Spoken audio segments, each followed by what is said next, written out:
thing Samara noticed when she came back to herself was the smell of burning copper. She was standing in the middle of Route 9 in bare feet, the asphalt still warm from the day's heat even at 3 in the morning, hospital gown flapping at her knees in a wind that shouldn't have been there. The Utah desert stretched away on all sides, flat and silver dark, the kind of nothing that makes your chest feel hollow. She didn't remember walking here. She never did. Behind her, half a mile back, the lights of the Meridian Station Diagnostic Center glowed amber through the dark. Somewhere inside it, her chart read, Patient 7 Kappa, Samara Vane, status, stable, recurring dissociative episodes consistent with prolonged exposure to Class IV temporal field radiation. Recommend continued monitoring. Monitoring. She'd been monitored for 8 months. She turned back toward the facility and walked, and didn't look at the sky. Because every time she looked at the sky lately, she saw things she couldn't explain to anyone, wearing a white coat. The alien ship had not announced itself. That was the part the news feeds still couldn't wrap their language around. 2 years after first contact, every civilization humanity had ever imagined arriving from the stars had come with fire, or with light, or with a message bounced through deep space at the speed of slow understanding. The Varric had come sideways. They had simply been elsewhere, and then they had been here, the way a water droplet is not on your skin and then suddenly is. 47 vessels, each one the size of a continental shelf, drifting at the L2 Lagrange point, beyond the moon, with all the casual menace of a thumb pressed lightly against a windpipe. They had made no demands. They had made no threats. They had, through a communication medium that human physicists were still arguing about, transmitted a single concept, over and over, in every known language simultaneously. This is not your universe. You have borrowed time. Return it. No one knew what that meant. Governments convened. Scientists theorized. The Varric waited, patient as geological time, while Earth's 7 billion people learned what it felt like to be a clock running down. The temporal distortions began 6 weeks after the ships arrived. Small at first, a town in Bavaria experienced 11 minutes of Tuesday twice in a row. A fishing village in the Philippines watched the sun move backward across the sky for 30 seconds before resuming. A woman in Nairobi aged 14 years overnight and then de-aged again by morning, left with nothing but the memory of it and gray hair at her temples that wouldn't go away. The events were logged, studied, and kept mostly quiet, because telling people their reality was malfunctioning seemed like an efficient way to cause a different kind of catastrophe. The events intensified. The distortions got bigger, lasted longer, started leaving marks. People went missing from timelines that restructured themselves to pretend the people had never existed. Children showed up who had died years ago, confused, asking for parents who didn't remember them. And then the first person died from a temporal fracture in a small coal mining town in Utah called Cinder Wells, and the government stopped being able to keep it quiet. Samara's brother had been the second. She found out about the posting through a former colleague who still spoke to her, which narrowed the field considerably. Dr. Elias Vane had died 8 months ago in a research station outside of Provo, not killed by an alien, not caught in a distortion, quietly unmade by one. The universe had shifted around him and simply forgotten to put him back, the way you might lose a thought between one breath and the next. The coroner's report, which Samara had read 47 times, said, "No cause of death identifiable. Patient appears to have ceased existing." She had taken the posting at Meridian Station because it was the closest facility to where it had happened. She understood, on a level she couldn't justify to a review board, that the answer to her brother's death was somewhere in this desert. Sleepwalking started a month in. She'd wake up outside, or in rooms she had no memory of entering, sometimes holding things, a length of wire, a handful of red soil, once a child's shoe, with no understanding of how they'd come to be in her hand. The staff noted it, monitored it. She was moved to the restricted wing for her own safety, which was the institution's polite way of saying, "We don't know what's happening to you, and it frightens us." What frightened Samara was different. What frightened Samara was that when she sleepwalked, she was not unconscious. She was somewhere else entirely, somewhere layered on top of the present moment, like tracing paper over a blueprint, close enough to see the lines, too translucent to touch anything. She moved through a version of the world that was almost this one, and in that almost world she had learned 3 things. The Varrock were not invaders. The temporal fractures were not weapons. And something in this desert was about to break open, in a way that would make both of those facts irrelevant. The soldier's name was Corporal Justin Harrow, USMC, discharged on psychological grounds after 18 months as part of the Coalition's Tactical Response Unit, the unit that had been deployed, quietly, to investigate the first temporal distortions before anyone was calling them that. The locals in Cinder Wells called him Jack. The veterans who sometimes passed through called him something else. He lived in a structure he'd built himself from salvage in the junkyard, off Route 9. Half a dozen shipping containers welded together with a kind of desperate competence, the seams sealed with orange caulk, the door reinforced with plate steel. On the outside, he'd bolted a dozen handmade screens covered in handwriting too small to read from a distance. Samara found him because she sleepwalked there 3 nights in a row. On the 4th night, she went on purpose. He was on the roof of the tallest container when she arrived, sitting cross-legged and looking at the sky with the stillness of a man who has given, arguing with the sky. He was maybe 30, with the kind of face that had been handsome before something had weathered all the softness out of it. He had a metal rabbit mask hanging around his neck on a cord, handmade, she could tell, the seams rough-welded, the eye sockets cut with something that must have taken hours. He didn't turn around when she climbed up. "You're the one from the research station," he said. "It wasn't a question. You've seen me before. You come here when you're asleep." He finally looked at her. His eyes were the particular flat gray of someone who has stopped being surprised by impossible things. "You told me the world was going to end. You told me the date, July 4th. A pause. 4 days from now." Samara sat down beside him. The desert was enormous and dark, and somewhere out on Route 9, a truck moved through it, its headlights thin as a thought. "I don't remember saying that," she said. "I know. Do you believe it?" He was quiet for a moment. "Then, I saw a man die in Basra. From a bullet. From a temporal fracture, before anyone was calling them that.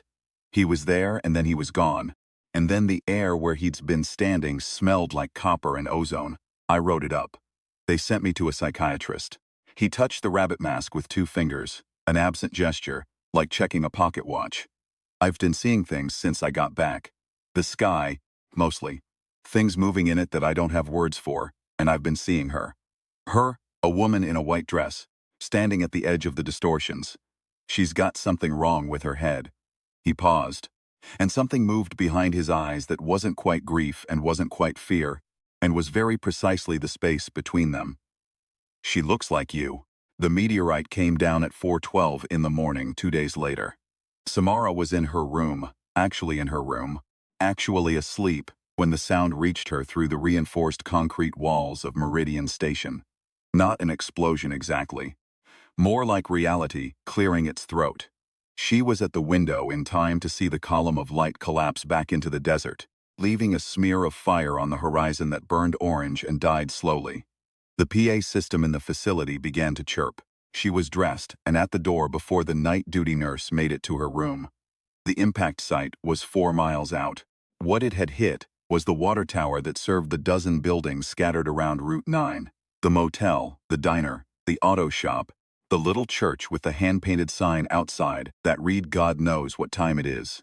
The tower was gone. In its place was a crater 20 feet deep and a circle of scorched earth the color of rust. And at the center of it, still glowing faintly through some process that was not heat, was a fragment of rock the size of a filing cabinet. By the time Samara got there, a young man in civilian clothes was already crouching beside it with a handheld spectrometer, oblivious to the cordon tape that hadn't yet been strung. He had the intense, slightly frantic energy of someone who has spent a long time waiting for their obsession to be validated and has just received confirmation.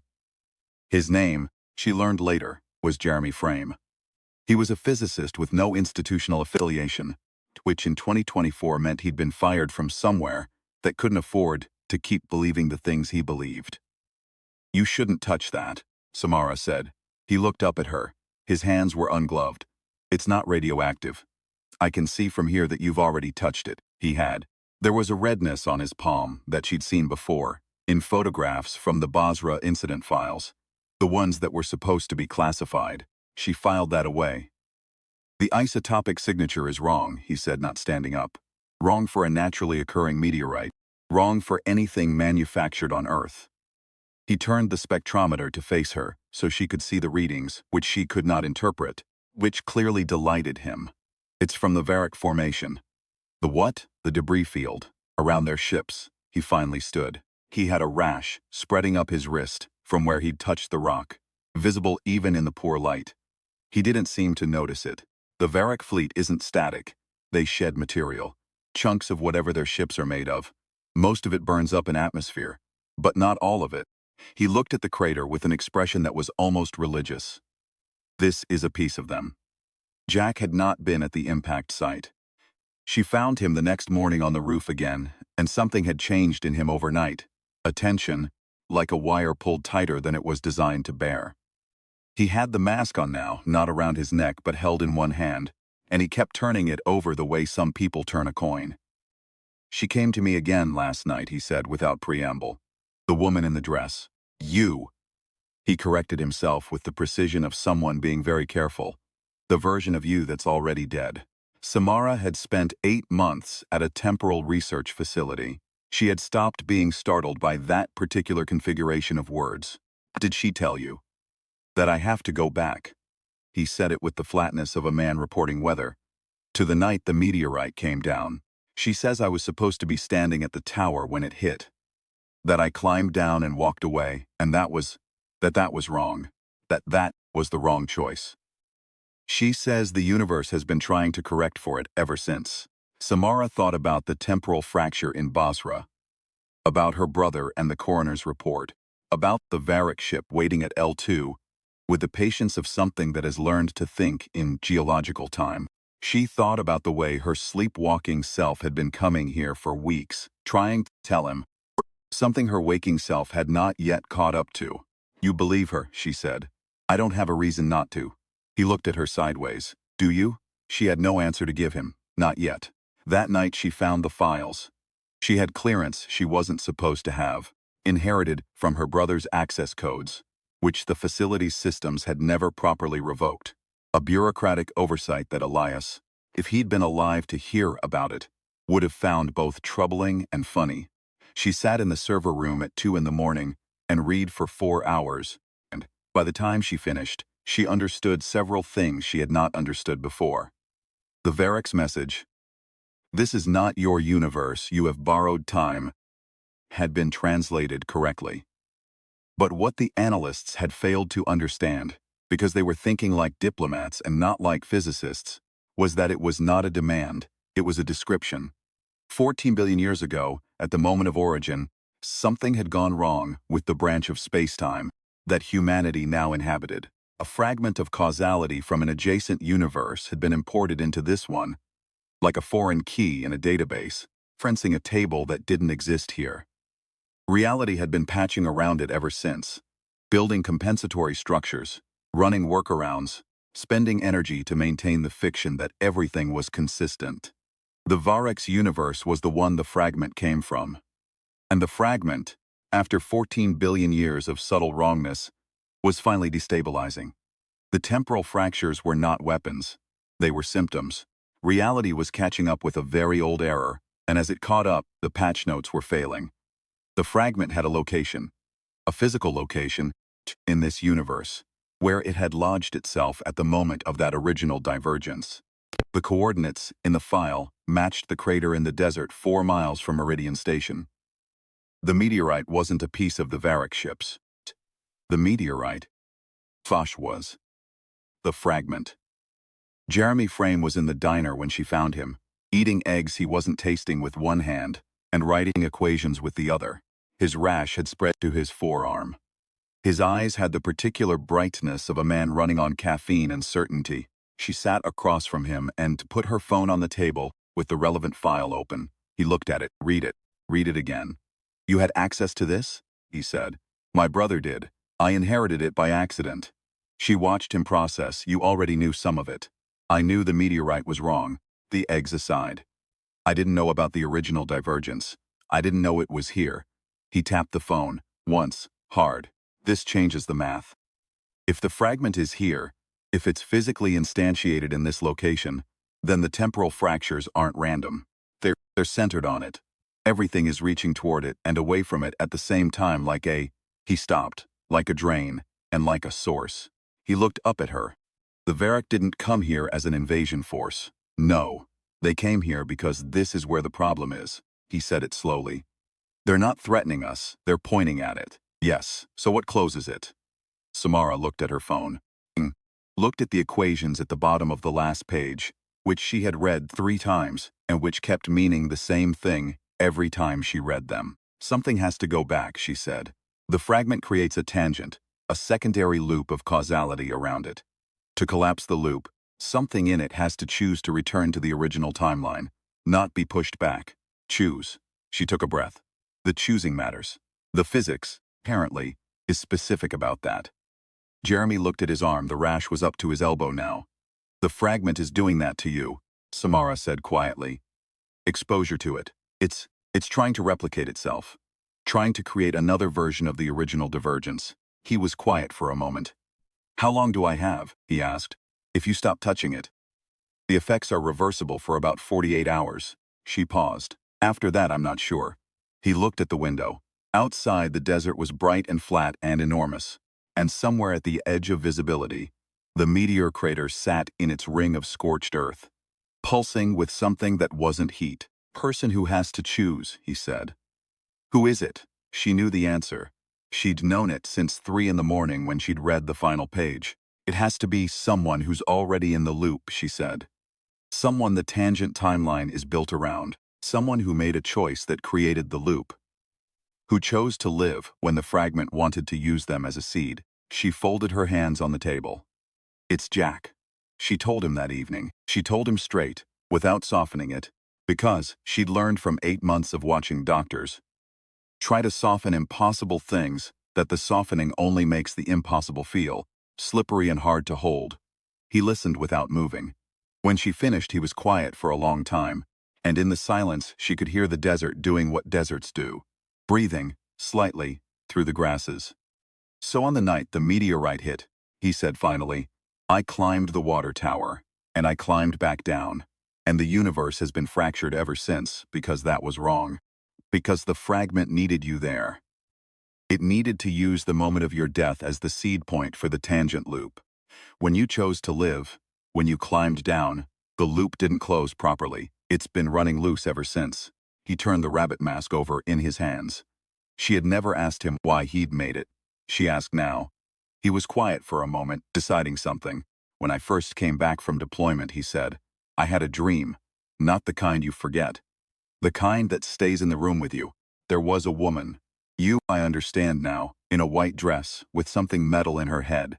And she had a face that was half herself, and half a rabbit skull. He held up the mask. I made this so I'd remember her. So I'd remember the dream was real. He paused. I didn't know what I was building a memorial for. I thought it was for her, but he stopped. I think it was for me. Samara was quiet.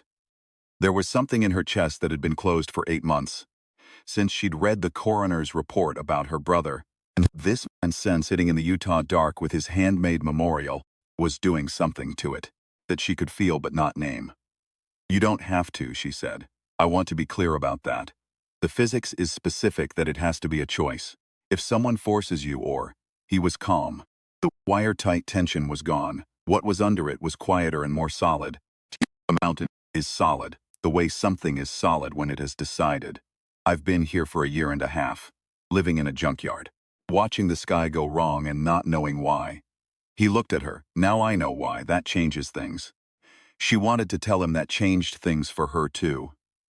She didn't know how to say it without it sounding like something it wasn't, which was a reason for him to do it. She had been careful these last weeks not to give him reasons. The choice had to be his. The July 4th window, she said instead. That's in 3 days. That's when the loop stabilizes long enough to allow re-entry. He nodded. There's something else, she said.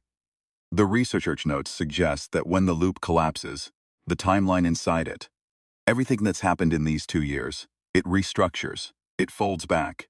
People who experience the tangent period might retain some residual memory, or they might not. We don't know. You mean you might not remember this? I mean, any of us might not. He looked at her for a moment. Then he reached up and lifted the rabbit mask over his head and held it out to her. She took it. It was heavier than it looked, the metal still holding a trace of his warmth.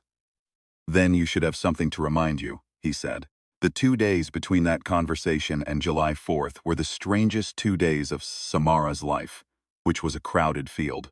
Jeremy stopped touching the meteorite, and she supervised the reversal of his exposure with 3 other researchers who'd been briefed as minimally as possible.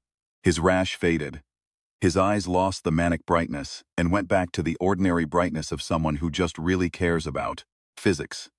He was angry when the worst of it cleared, not at the fragment or the varech or the temporal mechanics, but at himself, with the particular anger of a precise person who had been imprecise. She found him one night running calculations at a terminal. Very focused. If I can model the loop geometry accurately enough, he said without looking up, we might be able to predict the exact re-entry point. Give Jack a better window. Yes, that would help, I know. He typed something. I need to help in some way that isn't. He stopped. I got too close to the fragment. I wasn't careful, and my behavior for the last 72 hours was. You were being influenced by a piece of alien space-time that's been trying to replicate itself for 14 billion years, Samara said. Be a little gentle with yourself. He looked at her. Something in his expression shifted, some architectural tension releasing. Thank you, he said. He shook his head. Thank you. She spent the days going through her brother's research. The files she'd found were his. She recognized the notation style, the evidence, the particular habit he'd had of leaving small question marks in the margins beside things that didn't fit yet. He had been close. He had understood most of it. He'd been unraveled by the loop before he could close it. She wasn't angry at the universe for that. She had been for 8 months. But sitting in the Utah desert 3 days before the window that might put everything back, with a dead man's rabbit mask on the desk beside her and a veteran in a junkyard deciding something no one else could decide for him, she found the anger had metabolized into something else.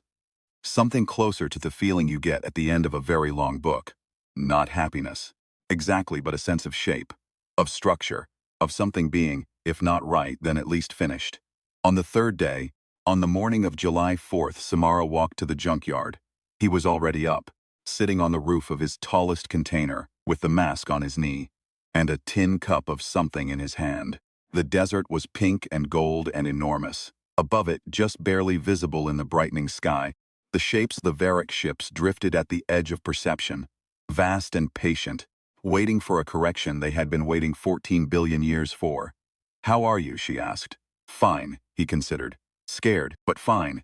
He moved over on the roof and she climbed up and sat beside him. You know what I keep thinking about, stupid thing? What? There's this song my mother used to sing. When I was little, I don't even remember all of it. But I woke up this morning and I was humming it. He shook his head. Just there it was. After 30 years. She didn't say anything. After a moment he started humming it very quietly, and she sat with him in the pink morning and listened. It was a simple melody, the kind that sounds like it's been around long and loved to belong to everyone. When he stopped, she said, What time does Jeremy's window open? 11:57. That's good, you'll have the morning. Yeah. He looked at the varech ships, visible now as dark shapes against the blue. Do you think they'll leave? After? I don't know. I think so. If we fix the thing they came here to point at, there's nothing left to point at. She paused. I hope so. I'd like to see what the sky looks like without them. He nodded. A silence built between them, not uncomfortable. Samara, he said. Yeah, I'm not doing this for the physics, or because the math says someone has to. He looked at her, and his face was just a face. Just a person's face. With all the usual human equipment of doubt and steadiness, and something else she didn't have a word for but recognized. I'm doing it because your brother was in that station, and the loop took him, and I was on that water tower, and I climbed down, and maybe if I'd made a different choice, he'd still be here. I don't know if the physics works like that. Jeremy said it probably doesn't work like that, but he stopped. I need it to mean something specific, not just universe maintenance. She thought about that for a moment. I think it means both things, she said finally. I think those are the same thing. He considered that, nodded slowly. Okay, he said. Yeah, okay. They spent the morning together in the ordinary, specific, irreplaceable way of people who understand that ordinary time is the point. He made coffee, bad coffee, the kind you make over a camp stove with grounds that have been open too long, but hot and present. She found that she'd brought her brother's notebook without meaning to, and she showed him some of it. The margins full of half-finished thoughts, question marks beside things Elias hadn't understood yet and now would never understand. Jack read it with the seriousness of someone honoring a text. He asked a few questions. The ones he asked were the right ones. Jeremy arrived at 11 to walk them through the window geometry one more time. He'd refined his calculations through the night, and the re-entry point was narrower than originally modeled. A 40-second window centered on 11:57, E4, but cleaner. Less margin for error. He was subdued and precise, and he shook Jack's hand when he was done explaining, and held it for an extra second, and Samara could see him decided to say something and deciding not to, and she thought that was probably right. At 11:45 they drove out to the crater site in Jeremy's truck, all three of them in the cab. No one talking very much. The fragment was visible in daylight. Not glowing exactly, but wrong in the way a note played slightly off-key is wrong. A wrongness that lands in the body before the mind has processed it. Around the crater, the air had the copper smell she knew from her sleepwalking excursions. From the files about Basra, from the room where her brother had been found, Jack stood at the edge of the crater and looked down at the fragment for a long moment. He'd put the mask on. Not to hide, she understood now. To mark the occasion, to say, "This is the shape of the thing, and I know what shape it is, and I'm doing it anyway." "The loop re-entry will put you back on the water tower," Jeremy said quietly. "As of the moment the meteorite is incoming. And Jack paused. "I stay, you stay, yes," he nodded. "And then it collapses," Jeremy continued. "The loop folds. Fragment becomes inert. The fractures stop." He hesitated. In theory, Jack agreed. A small, dry smile. "The kind you find in people who have been in situations where theory was all anyone had." "Good enough." He turned to Samara. She handed him the rabbit mask, which she'd been holding for 2 days. He took it and looked at it, and she could see him deciding whether to put it in his pocket, or wear it, or leave it with her. And she watched him work through the decision, and she thought about how fully human that was. The small calculation in the eyes, the hand adjusting the weight, a moment before a choice becomes a choice. He put it back on. "Something to find if this works," he said. She nodded. She wanted to say something commensurate with the moment, something that weighed what it should weigh. What she said was, "Thank you, Jack." He looked at her steadily. "Tell your brother I said sorry," he said. "If any of that works, I will." 11:56, Jeremy said quietly. Jack stepped down into the crater. The copper smell intensified. The air above the fragment began to move in a way that air does not move. Not blown, gathered, the way water gathers at the lip of a drain. Samara watched the light change. Particular quality of late-morning Utah, sunlight bending around a point that wasn't quite in the present tense, and she felt the loop. Felt it the way she'd felt it in her sleepwalking excursions, the tracing paper overlay, the other world pressing through, and this time, instead of pulling her sideways into it, it was pulling itself closed. Jack stood in the middle of it without flinching. The mask's eye sockets caught the wrong light and threw it back differently. She fixed the image in her mind. The man standing in the bent light halo, hands at his sides, the handmade mask on his face, making the simplest possible choice. And she held on to it as hard as she could, because Jeremy had said she might not remember. And she wanted to remember this. The last thing she saw before the light swallowed everything was his right hand, held up for a moment, palm out. Not a wave. Just an acknowledgement. "I see you. I know you see me, that's enough." The copper smell was gone. She was standing in the desert, in the morning, and the sun was in a slightly different place than it had been, and the crater was there, but the fragment was dark, genuinely dark, the darkness of inert rock, no wrongness to it, no note played off-key. The air was clear and smelled of nothing in particular except sand. Jeremy was standing beside her. He was looking at his arm, at the place where the rash had been. "It's gone," he said. She looked at the sky. The Varric ships were gone. Not departed, not moved away, gone. The way a hypothesis is gone when the data disproves it. The sky was enormous and blue and uninterrupted, and she stood in it for a while doing nothing but looking. She became aware that she was holding something. The rabbit mask. She was holding the rabbit mask in both hands, and she could not account for it. She hadn't had it a moment ago, or possibly she had. She wasn't sure. Something about the last few minutes was blurry at the edges in a way that felt structural rather than accidental. The metal was warm from someone's hands. "Did it work?" Jeremy asked. "I think so." She turned the mask over. On the inside, very small, someone had scratched letters into the metal with something sharp. She had to hold it up to read them. CC, July 4, 1995. She stood with the mask and the blue sky and the inert stone and the ordinary desert air, and she let herself feel what she felt, which was grief and relief in roughly equal proportions, which was the honest proportion. "There's going to be so much to explain," Jeremy said. He sounded tired and precise and slightly awed, all at the same time. "Yes," she said. She put the mask in her jacket pocket and took out her phone and pulled up her brother's contact. 11 months dead. His name was still there in her contacts. The way names stay. Because removing them requires a decision that some part of you keeps refusing to make. She stood there with her thumb over his name and felt the certainty settle into her slowly. The way convictions settle, he had been trying to close the loop. He had been unmade before he could. Something in the new geometry of the universe, the properly closed, properly folded, correctly running universe, might account for that now in ways she couldn't yet calculate. She didn't know. The physics was complicated, and Jeremy was the better mathematician. What she knew was this. A man had stood on a water tower in 1995 and made a choice that cost him everything. And the universe had been running a little more correctly ever since. And she had been in this desert for 8 months, looking for a reason, and the reason had been here, moving through the tracing paper world, trying to reach her. She pocketed her phone without making the call. There would be time for that. She turned to Jeremy. "How are you feeling?" she asked. "Honestly," he considered. "Hungry. I haven't eaten since yesterday." He looked at the diner, visible at the edge of the road half a mile away. "There's a diner. I know.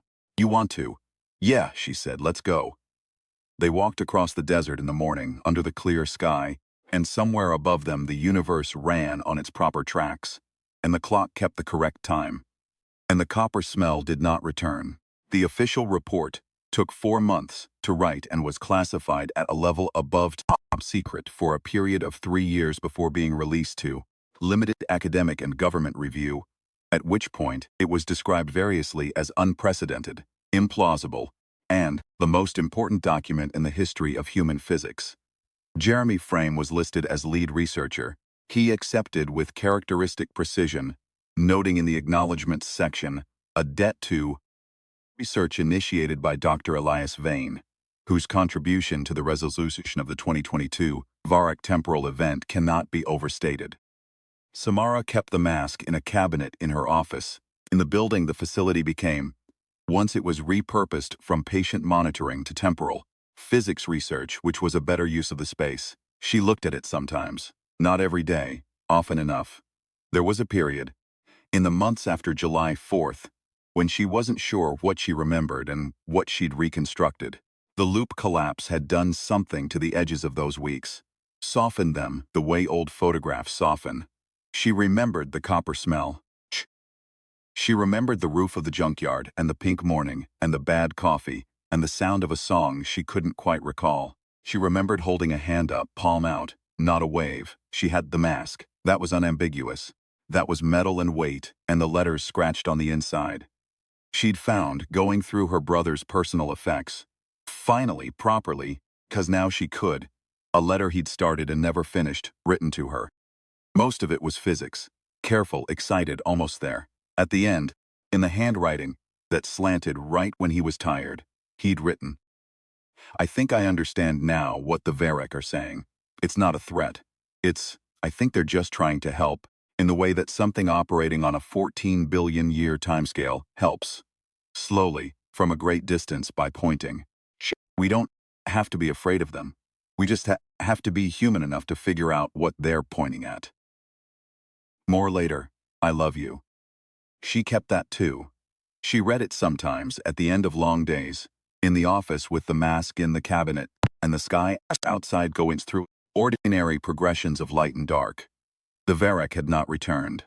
If they were still out there, somewhere in the deep between stars, they were either watching, or they had moved on to wherever something like them moves when the work is done. Humanity argued about which it was, the way humanity argues about most things, loudly, continuously, in parallel, without resolution.